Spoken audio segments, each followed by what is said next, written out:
Bom dia a todos, senhoras e senhores. Eu subo à tribuna, diferentemente do que pode parecer para alguns, deputado Rafael, não para politizar relação do Legislativo com o Judiciário, de forma alguma, mas cada um exerce sua função. Em resumo, cada um no seu quadrado. Um juiz, ele pega e escreve o que ele quer na sentença. Ele está garantido, ele é protegido, inclusive, constitucionalmente em relação a isso, a não ser que seja comprovada a má-fé. Da mesma forma que um deputado na tribuna, ele faz uso da tribuna sob o manto da imunidade parlamentar, justamente para não ter medo de ser vítima de represálias, inclusive do judiciário, em relação ao que se trata. Mas aqui nós temos que dar nome aos bois e à situação que está acontecendo em relação a essa decisão que aconteceu ontem. Olha, está tudo errado aqui. Esse processo, essa ação popular 0813-09860 de 2023, ela teve um julgamento que, ao meu ver, ele tem erro injudicando, um compêndio de erros injudicando aqui. Se tiver algum estudante de direito, eu peço aí que preste atenção nas minhas palavras, porque eu vou falar algumas coisas aqui que pegam até mal para a magistratura em relação a isso aqui, porque tem que ter um cuidado numa sentença, e não teve esse cuidado, quando se vai julgar uma decisão de 42 deputados. 42 deputados, 42 representantes do povo. Tem que analisar a Constituição do Estado que você é juiz, antes de escrever algumas coisas, é o básico. Então, assim, erro injudicando, que sai com uma sentença que, imediatamente na hora que sai, já está na maioria dos blogs aí rodando, sai imediatamente, parece até assim um direcionamento, é uma coisa que leva a uma instabilidade política e uma tentativa de desgaste do governo. O governador, ele, obviamente, ele não vai acertar sempre em tudo. Não é perfeito, é um homem como eu, como qualquer um aqui dos deputados, como o ministro lá em cima também, que já foi governador do Estado. Não tem ninguém perfeito aqui e impassível de erros. Porém, a gente tem que ter uma institucionalidade que nos leva a soltar documentos com nossa assinatura com cuidado. E o doutor Douglas, né, que foi aquele juiz do lockdown, que se zangou comigo, que eu acho ele um cara sensacional, é um cara honesto, não é um juiz desonesto, é um cara gente boa mesmo, mas assim, de vez em quando saem umas decisões que parece que realmente quer aparecer. Porque não é possível um negócio desse aqui, uma sentença como essa, sinceramente. Tratou aqui de uma ação popular ajuizada por Aldenor Cunha Rebouça Júnior, Juvencio Lustosa, em face do Estado do Maranhão e Daniel Itapari Brandão. A coisa já começa errada aqui, porque ele tinha que colocar, se fosse para colocar, quem era a autoridade coatora aqui do ato de imoralidade era o governador. Ele já começa aqui com uma covardia institucional. E não pode. Tem que dar nome aos bois. Ele não colocou aqui o despacho. A parte aqui seria o governador do Estado, não é o governo do Maranhão. Vamos lá. Ele faz uma revisão, coloca aqui Daniel Orleans, que foi pedido aí pelos advogados, Marco Brandão, a presidente Iracema, sobrou até para a pobre da deputada Abigail, que foi colocada aqui na sentença como líder do governo. Lhe desconheceu, presidente. O senhor que é líder do governo já está fossilizado na liderança há tantos anos, foi desconhecido. Então, assim, como é que solta uma decisão que coloca a deputada Abigail como líder do governo, se nós temos o nosso jurássico líder, o deputado Rafael, aqui na tribuna, executando esse mistério com tanta diligência e brilhantismo todos esses anos. Então, me parece assim uma coisa que leva até um demérito, deputado Rafael. Mas, voltando aqui à situação, o dispositivo utilizado, a fundamentação da sentença, foi toda em cima de súmula vinculante 13. Súmula vinculante 13, ela está bem aqui, eu fiz questão de trazer.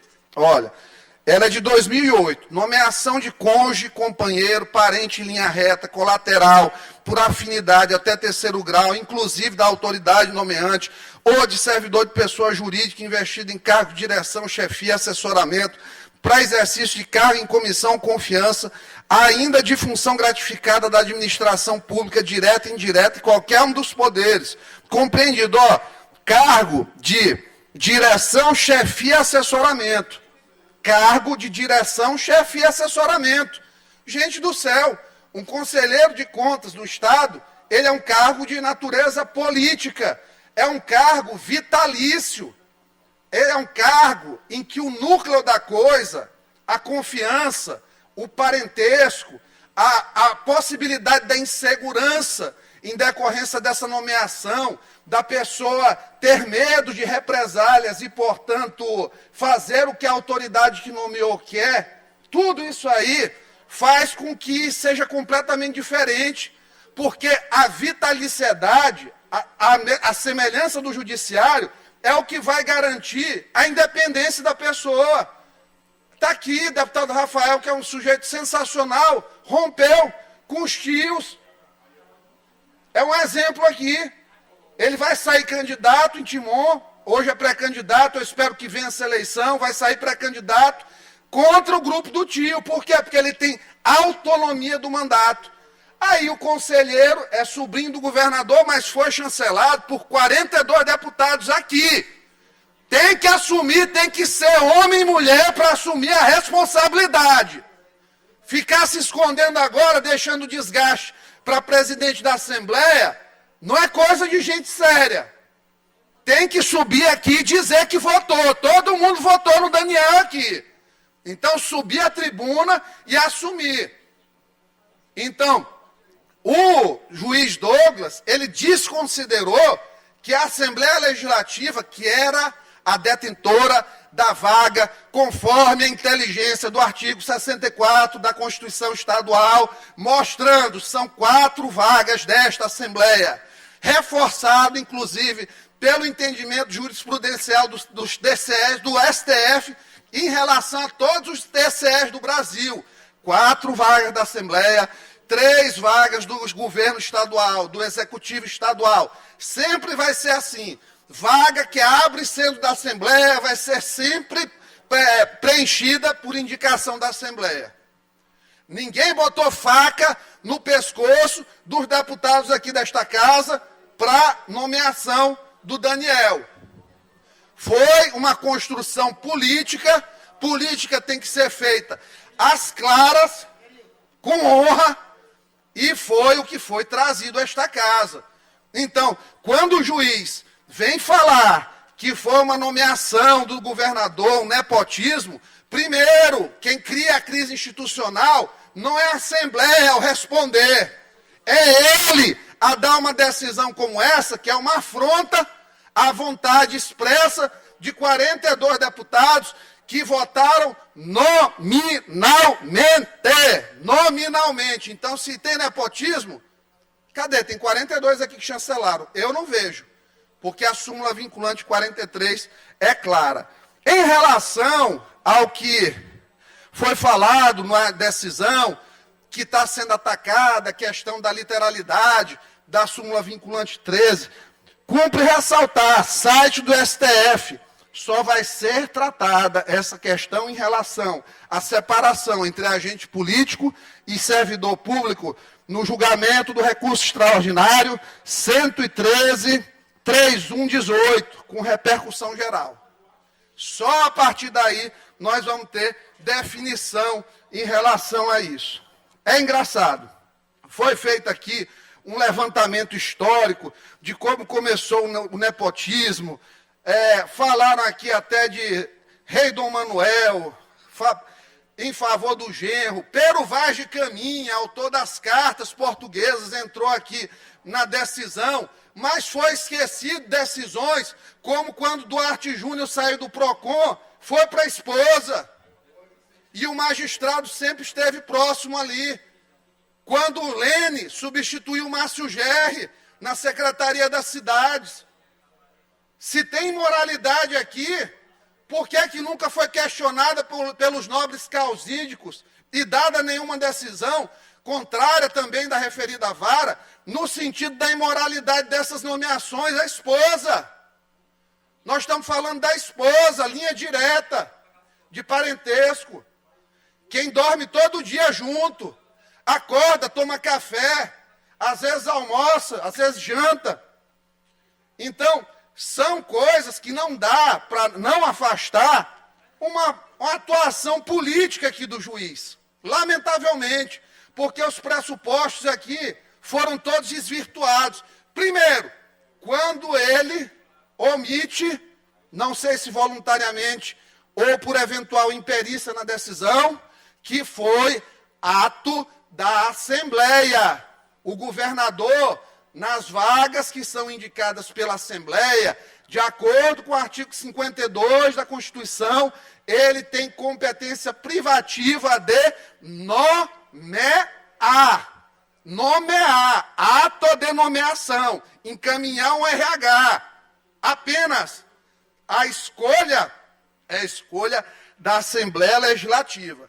Só isso, por si, per si, já invalida completamente esta decisão. Então, assim, é uma decisão que ela camufla a realidade e é uma decisão extremamente covarde, porque ela coloca pessoas que não têm culpa na situação.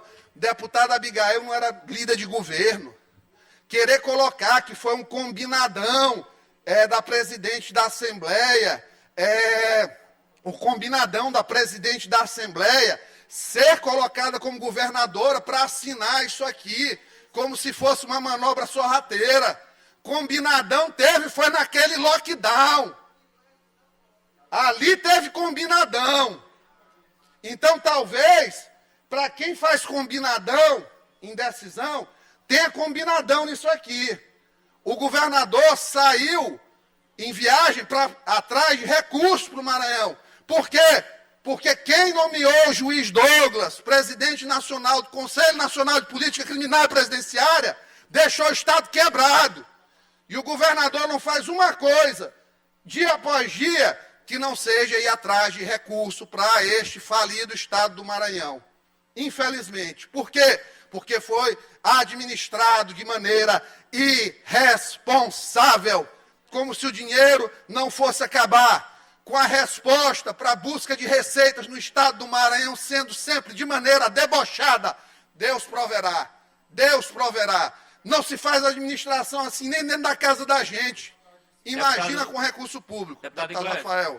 Deputado Iglesias, eu estava ouvindo atentamente o seu pronunciamento com relação à sentença e é exatamente sobre ela que eu gostaria de manifestar. Primeiro, que de verdade a vaga do cargo em questão do Tribunal de Contas, o conselheiro do Tribunal de Contas, é uma vaga que é direito da Assembleia Legislativa indicar o conselheiro. Até porque a vaga que, ora, ficou vaga, era do deputado, ex-deputado Edmar Coutrin. E todo o rito foi seguido aqui na casa. Eu estou no terceiro mandato, a gente teve a participação, inclusive, da vaga do conselheiro anterior, eleito pela Assembleia Legislativa, o conselheiro Marcelo Tavares, e todos os ritos foram idênticos ao rito que elegeu o conselheiro Daniel Itapari. Nós abrimos o edital, o regimento coloca 5 ou 6 dias, ficou 8 dias prazo de inscrição, e foi o único inscrito. Nós só tínhamos apenas um inscrito. E ele cumpriu os requisitos, notório saber, foi escrutinado, teve a sabatina. Na verdade, eu presidi esta comissão, que fez com que a Assembleia votasse, e você tem razão, os 42 deputados votaram no conselheiro Daniel Itapari, e é uma prerrogativa da Assembleia Legislativa indicar o conselheiro Daniel. E, de fato, nós não observamos em nenhum momento a mesa da casa, e nenhum dos parlamentares, e muitos que são aqui advogados, nenhum vice no processo que culminou na eleição do Daniel Itapari, cujo governador Carlos Brandão tem apenas a função de nomear. Né? Ele não tem outra função de escolher. Quem elege o conselheiro é a Assembleia Legislativa, porque é prerrogativa dele. Né? Infelizmente, a sentença, de fato, trouxe alguns erros. A deputada Abigail nunca foi líder do governo. Né? Eu exerço a função, como Vossa Excelência bem lembrou, desde o governo passado. E esperamos, obviamente, a Assembleia irá recorrer da decisão, porque, de fato, anulou um ato da mesa, um decreto legislativo, caminhado e aprovado pelos 42 deputados. Espero que, obviamente, no Tribunal de Justiça seja reformada a decisão. Acredito que o doutor Douglas se equivocou em alguns aspectos e, de fato, a gente está tranquilo com relação à condução da comissão, que culminou na eleição do Daniel, repito, e eu acredito também que os 42 deputados. A decisão, obviamente, é pessoal do doutor Douglas e que, com certeza, fundamentado nos preceitos que a Assembleia Legislativa ocorreu durante todo esse processo, e outros aqui também já feitos, ocorrerá que será reformada essa decisão. Perfeito, deputado Rafael. Lembrando, nós temos aqui um presidente da República que nomeou advogado particular para ministro do Supremo. Não teve nenhuma ação popular da turma contra ato do presidente da República. Por quê? Porque é constitucionalmente literal que, atendido o critério de mais de 35 anos, menos de 65 anos, reputação ilibada, notório saber jurídico, ele indique. Nós não gostamos, mas ele está indicado. Da mesma forma, a Assembleia tem aqui a situação em relação ao notório saber, ele foi qualificado aí numa sabatina, eu não participei. Mas se meus colegas aprovaram, deve ter o saber jurídico para o cargo. Que até o conselheiro Washington, que foi, na época aí da Rosiana, colocado lá, que não era nem advogado, não tinha notório saber jurídico, ele passou aqui naquela época e ninguém foi atrás, está lá até hoje nomeado, estão fazendo essa perseguição com o Daniel aqui, por quê? É para perseguir o governador. E a gente sabe de onde vem. Então, assim, outra coisa que precisa ficar claro, Ministério Público, que vocês sabem, o Ministério Público do Maranhão, ele é atuante. O Ministério Público do Maranhão, ele tende a sempre, aí, na mínima fumaça de ilegalidade e imoralidade, ele dá parecer, aí no caso, teria dado, se visse isso aí, a favor da perda do cargo. E ele votou a favor da manutenção. Então, foi uma decisão, inclusive, contra o parecer ministerial. Então, para finalizar, aqui, ó, está aqui, covardemente condenou réu o Estado do Maranhão. O Estado do Maranhão não é réu aqui. Se tivesse de condenar, bota o nome aqui, bota, duvido. Carlos Orleans Brandão Júnior, né? Brandão Júnior. Não é isso? É Brandão Júnior. Botou Estado do Maranhão, Daniel Brandão, Carlos Orleans, até o povo do Orleans, Marcos Brandão, Iracema Vale, Abigail Cunha, ao pagamento de custas e honorário. Isento o Maranhão de pagamento de custas. Como é que ele isenta quem? Ele anulou o ato, alegando que essa autoridade nomeante cometeu nepotismo. Olha o erro, injudicando aqui, gritante, abissal, profundo, como a Fossa das Marianas.